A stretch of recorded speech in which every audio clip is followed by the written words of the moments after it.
Pemirsa, perdamaian Amerika Serikat dan Iran telah runtuh. Eskalasi konflik kembali mencapai titik paling berbahaya.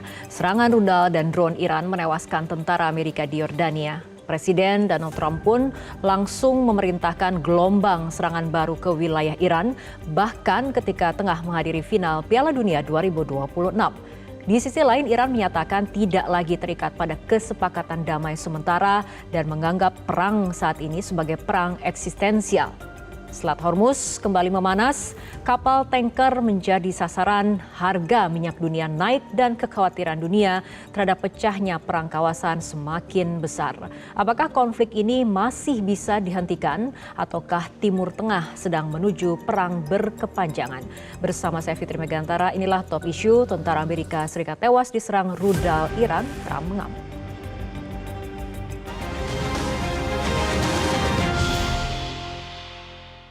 Dan pemirsa, telah hadir narasumber di studio Metro TV, ada analis militer serta Kepala Center for Intersmestic and Diplomatic Engagement atau SIDE, Bapak Anton Ali Abbas, serta ada juga peneliti senior Indo-Pacific Strategic Intelligence atau ISI, Mbak Fauzia G. Cempaka, serta analis geopolitik Bapak Sukron Makmun.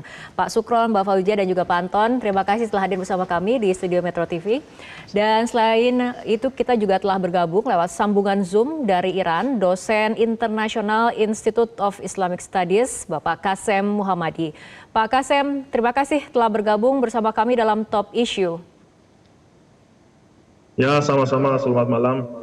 Baik, Pak Kasem, saya akan mulai perbincangan dari Pak Kasem mengenai bagaimana sebetulnya kondisi masyarakat Iran saat ini di tengah gempuran dan juga serangan dari Amerika Serikat yang telah memasuki hari ke-9 dan di mana serangan-serangannya sudah kemudian menyasar fasilitas sipil dan juga infrastruktur di berbagai kota di Iran seperti di Tabriz, di Chabahar.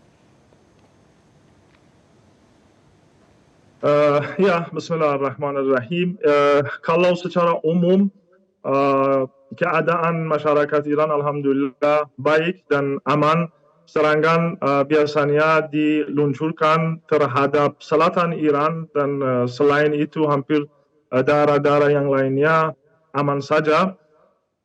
Ya, tapi saya kira itu sekali lagi mempersatukan lagi rakyat Iran itu terhadap Amerika Serikat dan terhadap agresi ini oleh Amerika Serikat. Masih kalau kita ini kalau ke jalan-jalan setiap malam kita bisa melihat ratusan orang atau ratusan orang yang turun ke jalan-jalan untuk mendukung tindakan militer Iran itu terhadap agresi yang sekarang diluncurkan oleh Amerika Serikat. Tapi secara umumnya alhamdulillah kondisi Iran itu alhamdulillah aman. Oke.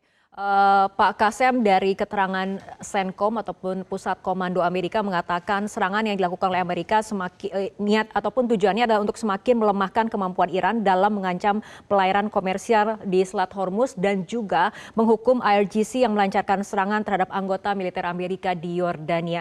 Nah, bagaimana sebetulnya respon dari pemerintah Iran, respon dari IRGC sendiri terhadap pernyataan CENTCOM ini?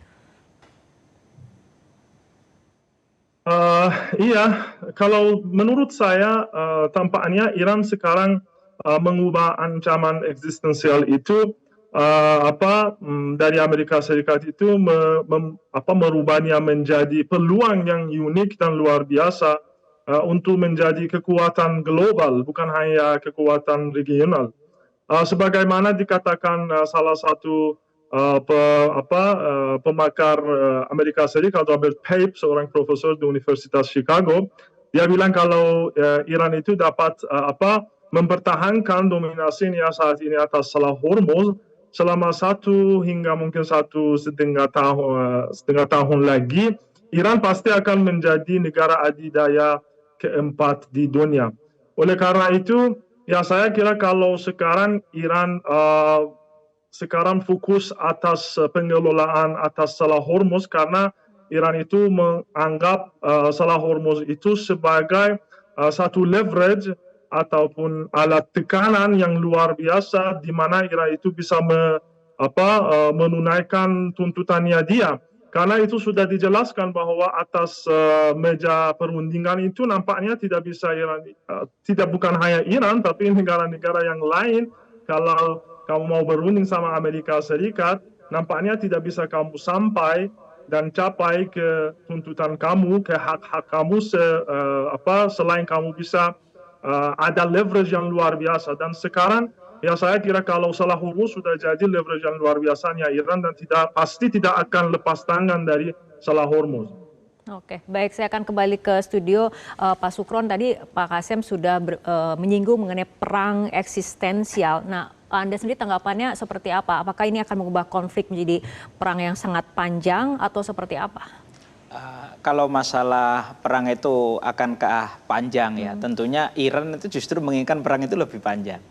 Karena Iran itu sebenarnya tujuannya kan bukan bagaimana dia memenangkan peperangan ini, tapi dia yang penting memastikan Amerika tidak mudah untuk menang. Itu yang pertama. Dan yang kedua memang ada doktrin di Iran itu yang mengambil dari surat Al-Anfal ayat 60. Wa'iddu lahum mastata'tum min quwwah. Ketika saya di Iran itu doktrin itu tuh di kampus-kampus itu selalu didoktrinkan bahwa kita itu harus siap kapanpun.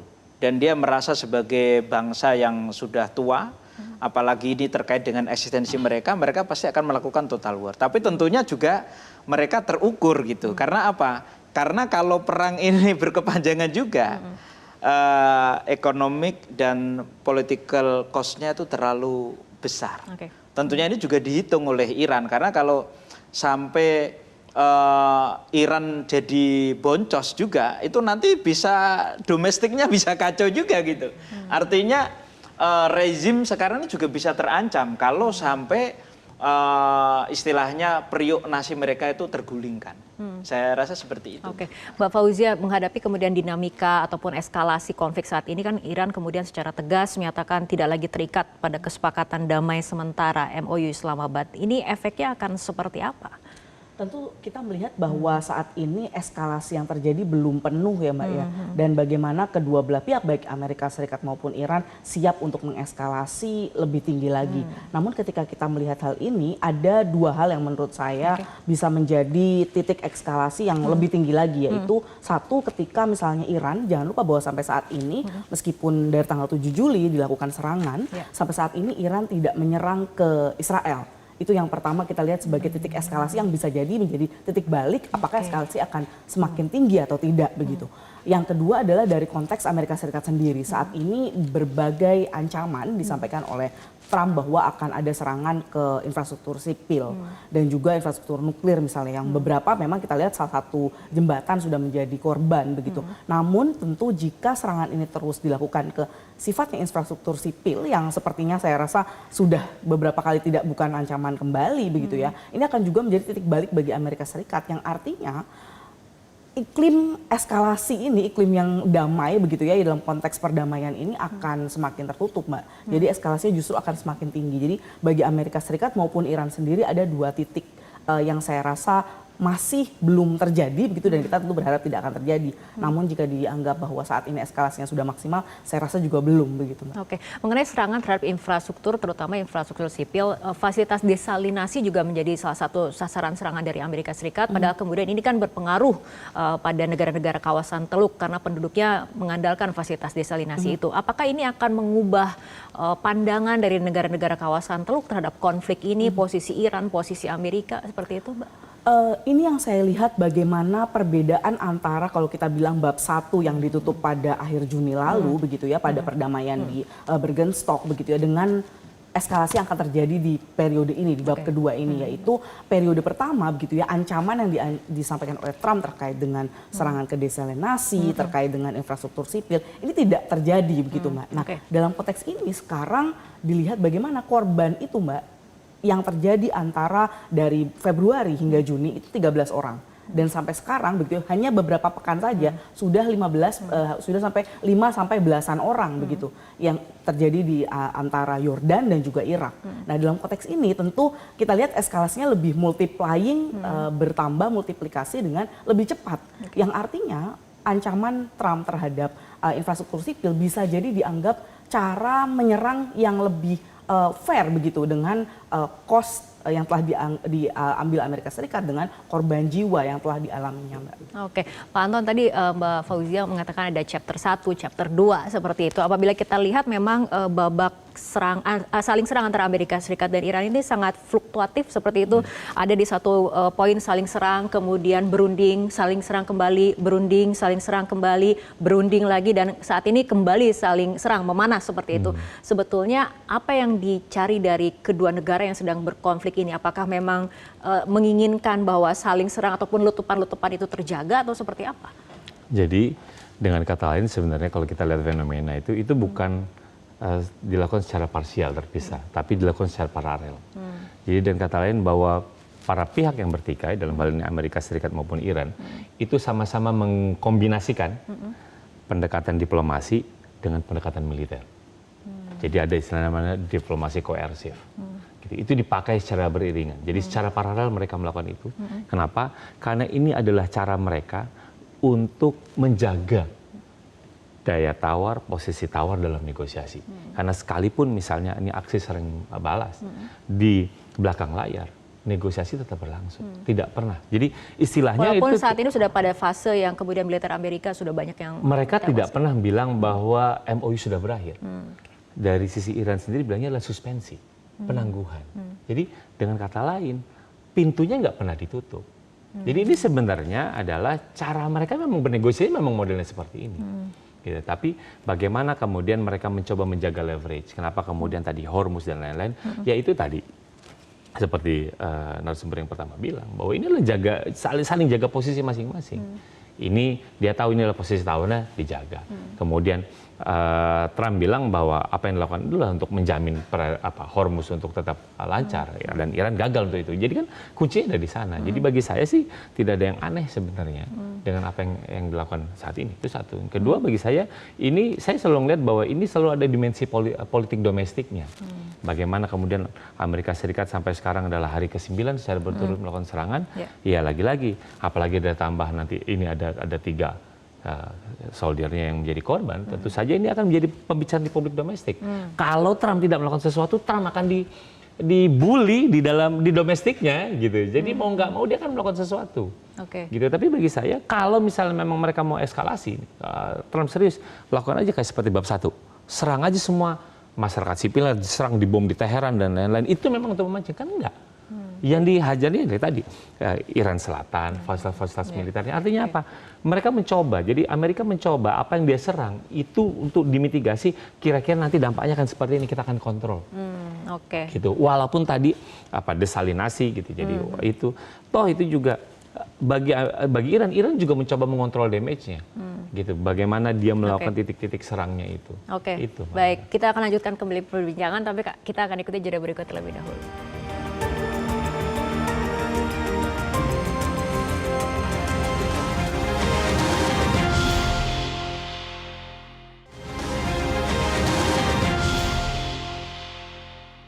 Pemirsa, diskusi kembali kami lanjutkan. Saya akan ke Pak Kasem. Pak Kasem, tadi Pak Anton berpendapat mengenai pendekatan diplomasi pasti akan dibarengi dengan pendekatan militer seperti itu. Bagi Iran sendiri di tengah bombardir serangan Amerika Serikat terhadap fasilitas-fasilitas di Iran, apakah Iran masih membuka pintu untuk upaya diplomasi, Pak Kasem?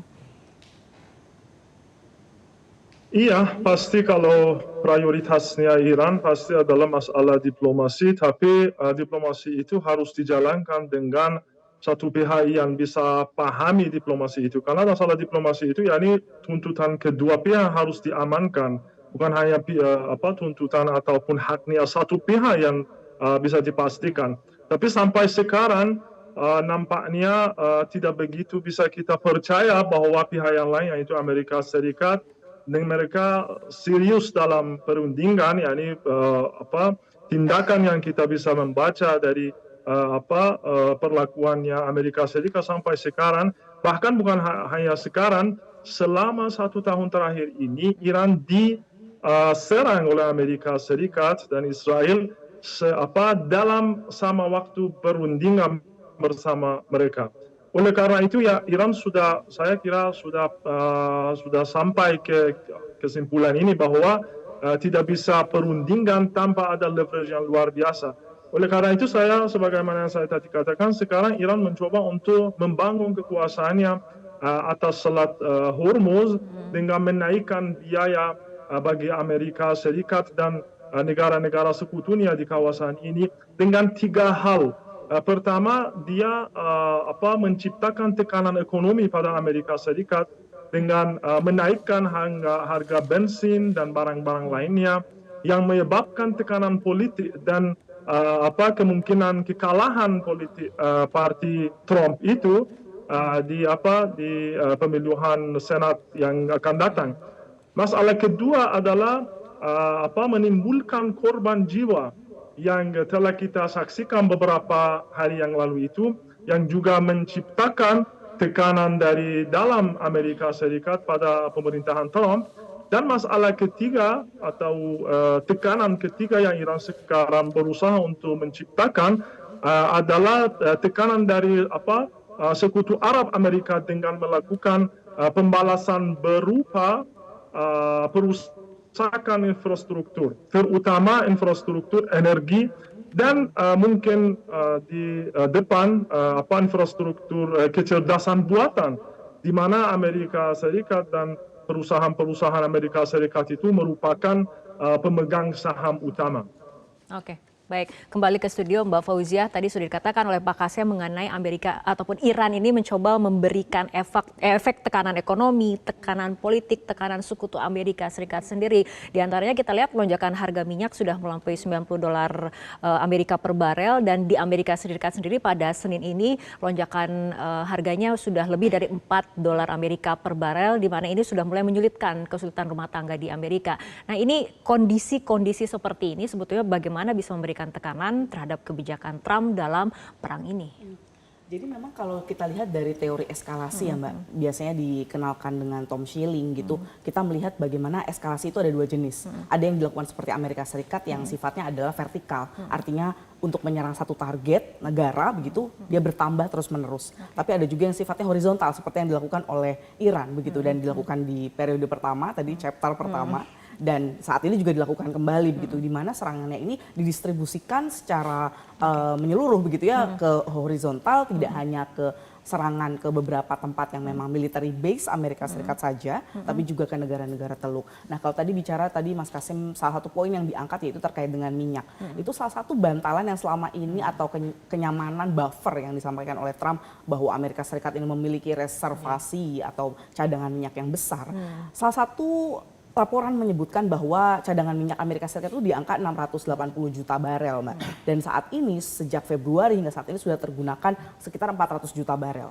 Nah, artinya jumlah ini sudah semakin menurun, dan jumlah ini tidak pernah serendah ini sejak 1983, Mbak. Di mana Amerika Serikat waktu itu baru membangun reservasi minyak ini begitu. Dalam konteks ini tentu saja bantalan-bantalan kenyamanan yang selama ini disiapkan oleh Amerika Serikat juga semakin berkurang, Mbak. Jadi meskipun masih memiliki cadangan, namun cadangan ini berkurang dengan harga yang semakin tinggi, dan juga tadi disampaikan bahwa harga semakin tinggi dan juga jumlah yang menuju ke Amerika Serikat juga semakin berkurang begitu, dan inflasi jangan lupa terus meningkat. Ini tentu menjadi beban yang tidak hanya beban militer begitu ya di dalam konteks perang ini, beban fisik tapi juga beban ekonomi. Oke. Nah, Pak Sukron, mengenai kawasan ataupun geopolitik di kawasan, dan ini kaitannya dengan kepentingan energi. Bagaimana Anda melihat hubungan negara-negara teluk dengan Iran ataupun mungkin Eropa dengan Iran, China, Rusia dengan Iran, ada kaitannya dengan kepentingan energi? Ya, pasti ya, sangat ya, karena suplai minyak dunia itu kan juga diantaranya dari Iran, dan itu sangat besar. Tapi justru yang menarik itu kenapa perang ini kayak semacam dikip supaya tetap perang kan. Itu kan justru behind the scene-nya itu.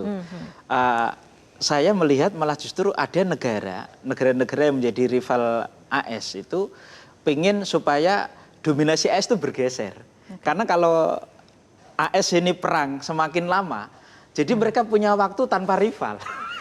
Makanya kan AS juga menuduh kan ketika serangan di basis militer di Jordan itu kan seolah-olah ada negara nih, bahkan disebut oleh AS bahwa ada negara yang membocorkan koordinat ke Iran kan gitu kan. Nah, ini juga pasti bahkan negara-negara teluk itu sebenarnya pengen perdamaian itu segera terwujud. Bahkan kayak Emirat Arab itu rela membayar kerugian perang Iran. Karena apa? Kalau segera damai, itu lebih menguntungkan Iran sendiri juga, lebih menguntungkan negara-negara Teluk. Karena dengan perang ini, negara Teluk itu paling dirugikan sekarang. Amerika juga rugi sebenarnya. Misalkan basis militer yang dibangun 60 tahun yang lalu dengan biaya ratusan miliar dolar, ini hancur juga. Cuma kan di situ ada gengsi, tapi juga ada pihak yang tetap menjaga perang itu tetap hangat. Tapi juga jangan terlalu hangat semuanya terbakar dunia ini. Jangan sampai perang ini juga gitu. Jadi artinya perang tetap saja. Karena apa? Ada pihak-pihak yang juga diuntungkan dalam perang ini. Oke, nah tanya ke Pak Anton nih, soal rivalitas militer di balik konflik Amerika Serikat dan Iran. Ada yang diuntungkan nggak? Ya ada, kalau ada. Satu namanya Rusia. Kalau nggak ada perang Iran, Amerika bisa ikut fokus Rusia. Jadi ada teater namanya perang Rusia-Ukraina. Sebelumnya Amerika juga ikut fokus ke Eropa. Karena ada perang ini, Amerika fokusnya ke Timur Tengah. Sehingga kemudian ketika ini memanas Rusia-Ukraina, nggak ada keterlibatan Amerika. Yang pusing siapa? Eropa. Gitu ya, itu satu. Tapi saya nggak yakin kalau misalnya Cina kemudian ikut menikmati ini. Karena apa? Karena Cina adalah pembeli terbesar dari minyaknya Iran. Jadi kalau ini flow-nya terganggu, tentu bagi Cina itu juga gangguan buat mereka. Gitu. Bagi Cina sih simpel, kalau misalnya bisa damainya lebih cepat, kenapa enggak? Toh saya selama ini juga dapat minyak dari Iran harga murah gitu. Jadi ini ngomong tentang supply. Tapi kalau misalnya apakah ada? Ada. Apalagi misalnya ketika cerita tentang tadi disebut sama tentang dari Robert Pape misalnya, dia kan udah bilang bahwa ini kalau Iran berhasil bertahan, Iran ini bisa jadi negara adidaya di kawasan. Kenapa? Kan Iran itu bukan negara besar, tapi bisa bertahan melawan negara besar berbulan-bulan gitu loh. Jadi ya itu adalah akan memberikan sendiri, dan Iran kan bisa menyampaikan pesan kepada kawasan. Ngapain Anda berlindung sama Amerika Serikat? Kamu sudah bertahan, saya serang terus, tembus. Kenapa nggak minta berlindung sama saya? Gitu kan. Yang saya yang nyerangnya gitu. Jadi gitu. Apalagi ketika instalasi militer banyak diserang, kan Amerika kemudian bergeser menggeser asetnya ke Israel. Apakah Israel senang? Israel juga nggak senang, katanya. Waduh, kalau gitu abis ini targetnya saya ini. Jangan banyak-banyak di sini, nanti saya yang jadi serang. Ini kan menjadi menarik gitu. Jadi bagaimana kemudian itu saya tidak terlalu yakin bahwa kemudian eskalasi kemudian meningkat seperti tadi bab 1. Kayaknya sih enggak. Kenapa? Ini November bentar lagi. Israel juga lagi mau pemilu. Ini ada banyak setting domestik yang harus diperhatikan. Ya, ada letupan-letupan biasa karena ini nanti bisa diolah jadi materi kampanye domestik. Gitu. Tapi jangan tinggi-tinggi banget, nanti malah kalau misalnya nggak bisa dikontrol akan jauh lebih bahaya dampaknya. Itu yang kemudian bagi para pihak yang bertikai itu akan mencoba mengontrol bagaimana mereka melakukan konsolidasi domestik.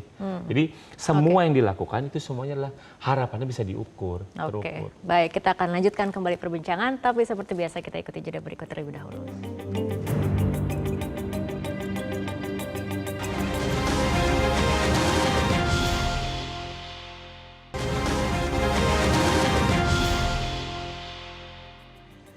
Pemirsa, diskusi kembali kami lanjutkan. Pak Kasem, menghadapi kemungkinan skenario perang berkepanjangan, sebetulnya sejauh mana kesiapan Iran menghadapi kekuatan militer Amerika Serikat?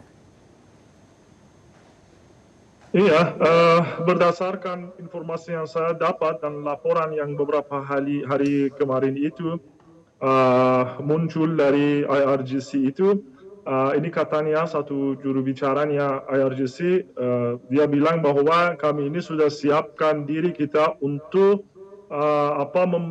perpanjang perjuangan kami ini sama Amerika Serikat selama minimal 10 tahun. Ya, ini kalau Iran itu selama 50 tahun kemarin itu sudah siapkan dirinya untuk perang sekarang ini. Dan saya harus juga jelaskan bahwa mengenai masalah tetangga Iran, karena itu juga ada satu keraguan bahwa kenapa Iran itu menyerang sekutu Amerika Serikat itu, negara-negara Arab itu di Timur Tengah itu, di kawasan Teluk Persia. Jika kita melihat hubungan Iran dengan negara-negara tetangganya di Teluk Persia, kita melihat bahwa Iran selalu berusaha untuk memiliki hubungan yang baik dan bersaudara dengan negara-negara ini. meskipun negara-negara ini selalu menjadi sekutu musuh Iran dan bahkan telah memberikan pukulan serius kepada Iran dan dimanapun mereka bisa. Sebagai contoh saya, dalam perang Iran-Irak itu dukungan financial untuk perang diberikan oleh kepada rezim Saddam itu negara-negara Arab yang memberi dukungan financial kepadanya, terutama Kuwait. Akan tetapi setelah serang Saddam terhadap Kuwait, Iran mendukung integritas teritorial Kuwait dan bahkan mematikan beberapa sumur minyak Kuwait yang telah dibakar oleh tentara Saddam. Atau Qatar, selama pengepungan 4 tahun oleh Arab Saudi, hanya Iran dari tetangga Qatar yang membantu mereka, dan bahkan makanan dan air minum masuk ke Qatar melalui Iran. Namun Anda melihat bahwa selama perang ini dan bahkan di perang 12 hari itu, Iran menjadi sasaran dari pangkalan-pangkalan yang berada di negara-negara ini. Dan contohnya sekolah anak kecil Minab itu terkena serangan dari wilayah Kuwait pada hari pertama perang. Oleh karena itu saya kira kalau Iran itu sampai sekarang sangat memperlihatkan persahabatannya bersama negara-negara Arab itu, tapi sayangnya itu tidak dibalas oleh mereka. Dan saya kira kalau semenjak perang ini pasti kebijaksanaannya Iran itu bersama tetangganya itu pasti akan berubah. Baik. Pak Sukron, ini tadi Pak Kasem banyak menyinggung bagaimana hubungan negara Teluk dengan Iran selama ini seperti itu. Dan juga ada klaim dari IRGC bahwa siap untuk perang 10 tahun. Tanggapannya nih Pak Sukron. Ya saya rasa kalau Iran tuh lebih siap perang ya karena dia merasa diserang gitu kan. Walaupun faktanya bahwa Iran juga melalui proksi-proksinya itu juga memang sudah menampakkan permusuhan secara tidak langsung ya gitu. Lah, ini Iran juga akhirnya menyerang negara-negara Teluk yang memberi akses AS untuk menyerang Iran. Diserang karena Iran merasa diserang fasilitas publiknya, dia juga menyerang fasilitas publik juga. Meskipun yang utama tetap basis militer ya gitu kan. Tetapi kan sebenarnya kalau bilang Iran akan siap panjang, mungkin tentaranya siap, tapi rakyatnya belum tentu siap. Karena rakyat Iran dengan inflasi yang sangat tinggi, kemudian tentu dengan perang ini kan kehidupan juga tidak semakin semakin sulit lah, tidak semakin mudah, malah semakin sulit ya. Tentunya ini pasti akan menjadi pertimbangan rezim yang berkuasa, dan Mujtaba Khomeini tentu tidak sekuat seperti Ali Khamenei. Karena Ali Khamenei ketika menjadi supreme leader itu melalui fase yang normal. Kan seorang itu menjadi rahbar atau supreme leader itu kan punya 3 syarat.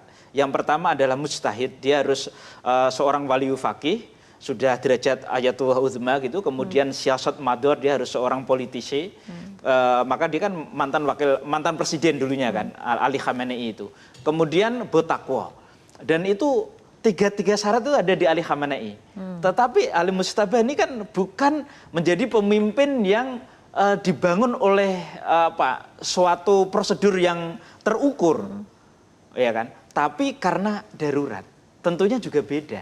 Dalam menghadapi tekanan-tekanan dari luar juga beda. Tekanan domestik pun saya rasa beda banget, gitu. Itu harus kita lihat dari situ juga. Kalau orang Iran mungkin karena doktrin kesyahidan di Iran tuh kuat kan. Karena zaman perang dengan Irak selama 8 tahun juga anak kecil berani untuk jihad. Tetapi kan sekarang orang Iran di era sekarang ini tentunya lebih realistis dibanding dulu kan teknologi belum semasif sekarang. Baik. Saya akan ke Pak Anton mengenai kesiapan yang disampaikan oleh pihak militer Iran, IRGC. Ya, satu, ini ada catatan bahwa serangan kali ini itu dicatat bahwa sudah semakin presisi yang serangan ke negara tetangga, itu satu. Kedua, serangannya itu menunjukkan bahwa ini kemampuan misil balistiknya sudah nggak main-main, karena Yordan itu udah 1000 km. Dan itu serangannya kemudian akurat. Yang kedua. Yang ketiga, pola serangannya kemudian melakukan kombinasi antara rudal dan drone yang sebenarnya tidak dilakukan. Yang tadinya satu-satu yang kemudian dikombinasi dan itu berhasil. Gitu. Jadi ini memang kemudian memberikan pesan, gitu ya, memberikan pesan bahwa satu, ini Iran walaupun kemudian tadi ada jeda, ternyata ini sedang menyusun kekuatan dan itu ada progresnya. Gitu, dia menunjukkan ada satu akurasi, kemudian ada strategi baru, gitu.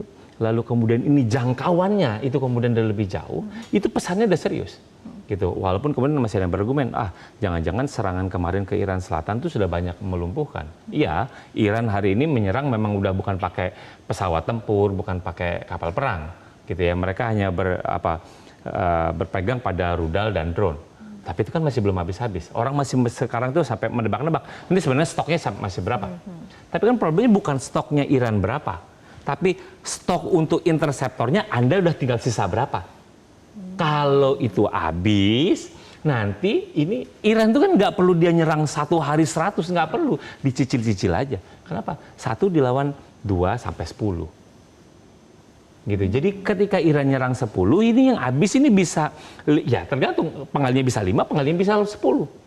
Sementara produksinya, ongkos produksinya interceptor lebih mahal daripada apa yang dilakukan oleh Iran. Gitu. Biaya produksi waktu produksinya juga lebih panjang. Gitu. Jadi kan ketika Iran masih menunjukkan eksistensi, ini kan kerentanannya ada di wilayah kawasan. Itu yang kemudian kenapa negara-negara kawasan, mau Qatar, mau Oman, gitu ya. Even Pakistan, Pakistan nggak diserang, tapi Oman, Qatar, gitu, Uni Emirat Arab, walaupun dia diserang, tetap ingin berharap ayo duduk lagi ke meja perundingan. Kenapa? Karena mereka tahu ini nanti kalau diserang kami yang rentan. Kalau misalnya interceptor kami yang habis, Anda tinggal ngirim 1 udah pasti langsung kena semua. Dan show of force ini ada kaitannya pendekatan militer berbarengan dengan pendekatan diplomasi seperti itu ya? Karena kita misalnya, ini 2 nih ya, yang dari Yordan. Ini cuma 2, tapi jangan salah bahwa 2 dalam serangan yang direct langsung meninggal, itu dampak politisnya jauh berbeda dengan ini Iran berhasil dihancurkan jembatan dan lain-lain. Ini ngomong tentang 2 orang tapi yang dari Amerika Serikat, itu nilainya jauh lebih besar ketimbang kehancuran infrastruktur. Gitu. Ini yang makanya memang harus dicermati. Gitu. Mbak Fauzia, pandangannya? Tentu kalau kita lihat memang tujuan strategis dari Amerika Serikat dan Iran berbeda ya Mbak ya. Karena kalau kita tahu bahwa Amerika Serikat ini adalah negara yang lebih superior dalam konteks militer, dan juga dari Iran sendiri menggunakan dari awal memang strateginya kan mozaik begitu ya. Perangnya asimetris, yang artinya tujuannya ini memang bukan untuk memenangkan peperangan, tapi untuk bertahan selama mungkin. Makanya tadi kalau Pak Kasem bilang bertahan 10 tahun dan ini ternyata misalnya bisa paling tidak bahkan 6 bulan saja begitu ya. Dan kita lihat beberapa dari Februari hingga Juni kemarin bahkan muncul dengan satu elemen yang sering kali dilupakan ketika bicara strategi perang asimetris adalah kejutan, Mbak. Nah tadi Mas Anton sudah menjelaskan kejutan-kejutan jenis strategi baru yang mengkombinasikan, yang pertama. 2, jangkauan yang sebelumnya belum muncul ternyata sekarang punya begitu jangkauannya. 3 adalah stoknya, begitu, yang stoknya yang dianggap beberapa kali Pete Hegseth menyatakan bahwa sudah tidak ada stok dan lain sebagainya, ternyata menunjukkan masih mampu melakukan retaliasi. Dan tadi 4, presisinya yang semakin meningkat, ini menunjukkan bagaimana perang asimetris yang dimainkan Iran ini bukan hanya untuk tujuannya bukan memenangkan perang secara militer, tapi justru memang tadi melihat bagaimana bertahan dan juga menunjukkan kemampuan untuk menunjukkan surprise. Oke, baik. Diskusi kembali kami lanjutkan, tapi kita ikuti jeda break terlebih dahulu.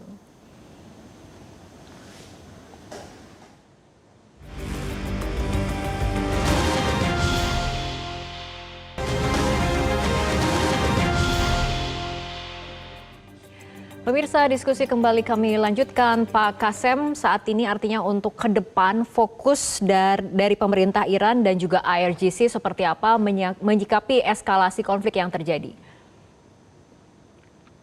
Ya, saya kira kalau sebagaimana saya tadi katakan, pasti Iran tidak akan lepas tangan dari pengelolaan Selat Hormuz itu, karena Iran itu menganggap pengelolaan Selat Hormuz itu sebagai leverage yang luar biasa, dan itu sudah jadi garis merahnya Iran. Dan Iran sudah capai dari sisi masyarakat ataupun pimpinan juga militer untuk diulangi lagi perundingan dan juga gencatan senjata, diserang lagi, berunding lagi. Itu tidak boleh kalau bundaran itu tidak, atau circle itu tidak boleh dilakukan lagi atau dijalankan lagi.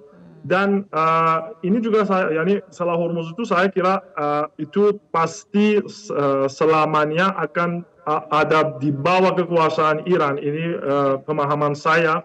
Dan ini juga saya harus menambah bahwa ya pasti kalau masalah tekanan ekonomi pasti ada, masalah inflasi pasti ada. Tapi kalau kekompakan warga Iran dan persatuan yang sekarang ini kita bisa melihat di Iran karena adanya perang eksistensial, karena ada ancaman terhadap keamanan Iran itu luar biasa. Warga Iran itu sekarang sangat kompak. Dan saya kira ya pasti kalau walaupun ada tekanan ekonomi, tapi masih warga Iran itu sangat semangat untuk melanjutkan perjuangannya. Oke, baik, kembali ke studio Pak Sukron. Tadi Pak Kasim kemudian menegaskan bahwa kesolidan dari rakyat Iran seperti itu. Nah, artinya ke depannya ini akan seperti apa? Apakah kemudian Iran dan Amerika akan kembali bisa dipertemukan di ruang diplomasi seperti itu? Saya rasa sangat bisa, karena sebenarnya Amerika juga sebenarnya itu pengen cepet juga. Iran juga sama, negara-negara Teluk juga sebenarnya sama. Bahkan kan yang terakhir itu sebelum Iran diserang lagi kan sebenarnya negara Teluk tuh Emirat tuh siap membayar kerugian perang Iran kan sebenarnya. Artinya apa? Ya saya juga berharap segeralah selesai. Dan sebenarnya penyerangan terhadap Iran itu kan berawal dari mengenai hak pengkayaan uranium yang dituduhkan oleh Amerika bahwa itu untuk tujuan militer kan. Sebenarnya kan Iran dari dulu sudah mengikut NPT, diinspeksi oleh IAEA juga awalnya itu tidak sampai untuk membuat bom. Artinya apa? Orang Iran tuh sebenarnya gini, dia tuh selalu punya semboyan energi hastai hakim musallam memos. Jadi nuklir itu hak kita, hak yang legal untuk tujuan damai. Dan Iran itu mau. Nah, dan saya berharap juga Pak Trump juga ya jangan ngotot-ngotot lah, nanti malah ente dominasinya segera kegeser oleh Cina. Karena udah secara statistik ekonomi Anda tuh udah kalah, perang tarif ente udah kalah. Jadi kalau sama-sama ente tetap egois, justru yang rugi tuh ente sendiri, Iran juga sama.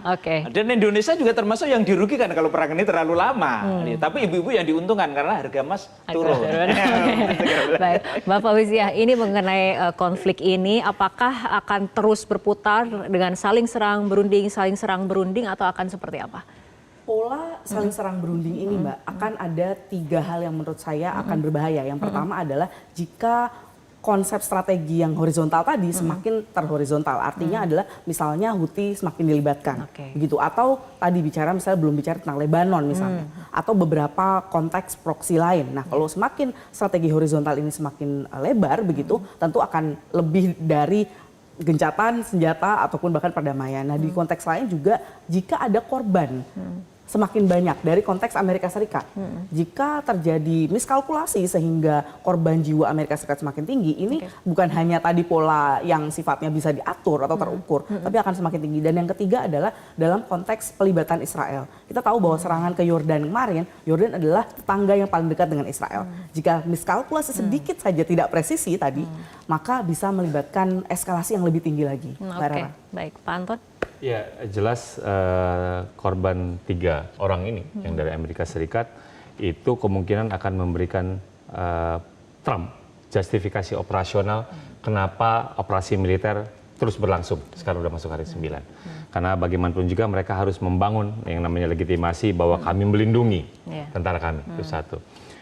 Walaupun sejauh ini juga masih belum ada terobosan diplomatik. Tapi ketika ini terus berlangsung, apalagi jumlah korbannya terus meningkat, nanti bebannya itu akan ada di Trump sendiri. Karena bagaimanapun juga publik Amerika Serikat akan menuntut adanya kesuksesan. Entah itu nanti operasi militernya atau diplomasinya. Mana itu. Dan entah itu nanti bisa cocok dan sekarang nanti Trumpnya ngamuk atau Trumpnya pusing gitu ya. Ini yang kita akan tunggu. Jadi mau nggak mau dia harus mencari. Tapi sejauh ini dia akan dia dapat legitimasi kenapa kemudian dia tetap melakukan serangan kepada Iran. Baik Pak Anton, Mbak Fauziah, Pak Sukron dan juga Pak Kasim. Terima kasih telah bergabung bersama kami dalam Top Issue untuk kali ini. Pemirsa, saat ruang diplomasi semakin menyempit dan ketegangan global terus meningkat, penyelesaian damai tetap menjadi kunci untuk mencegah krisis yang lebih luas. Semoga akal sehat dan dialog dapat kembali dikedepankan demi menghentikan lingkaran konflik di Timur Tengah. Saya Fitri Megantara, terima kasih. Sampai jumpa.